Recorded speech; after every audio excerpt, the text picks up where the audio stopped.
So it's time for tyres. I'm getting this funny rumbling noise at about 50 miles an hour, and I'll put that in now. 60 miles an hour. So my theory is the tyres are wearing unevenly because the alignment of the rear axle. So I'm going to have a 4-wheel alignment and 4 new tyres, and then I'll go back on the same stretch of road and just see if we hear anything any different. It has been quite a popular thing on all the social medias and the owners groups of the E Niros that it does make this rumbling sound. So let's see if it is the tyres. So it was off to my 𝐓𝐇 garage, 19,000 miles. I'm going to replace all 4 tyres, as the rears had feathered on the inside edge. The rears being the Michelin Primacy 3s. So I went for some all-weather Firestones, here being balanced and then torqued up. And then it was the tyre wheel alignment system that was set up. It was an amazing piece of equipment, as Conrad will now explain. Oh, okay. I'll put my hand in front of that. Yeah.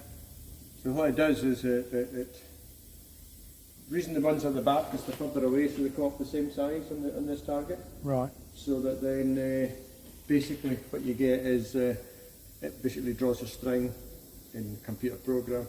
It draws a string, so that what they call it stringing. Yeah.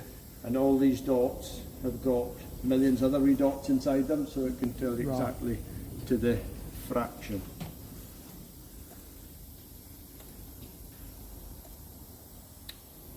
So, as I thought, your back is on the edge. Yeah, it's just fraction. It's still within, that is still within tolerance. Yeah. But it is still out slightly, so I'm going to pull them in fractionally. I usually take them. Yeah. 0.5 either side there and there is bang on. Okay, but they are, and most of them are just on that edge of that tolerance. Yeah. So this is the rear axle, and just some WD-40 to loosen up the adjustment bolts for the angle of the rear tyres in relation to the rest of the car. And you can see the screen just showing the adjustment that he's making to the toe in and toe out on the rear axle. Adjusted everything so it was spot on, and then we just a small adjustment on the front. On every rotation of the tyre, it's going sideways if it's not correct. Yeah. So this is what it used to sound like on the old Michelin Primacy 3s. After the adjustment, so everything is pointing the right way, and the new set of all-weather Firestones, we have this noise. So here we are at 60 miles an hour. That noise has gone.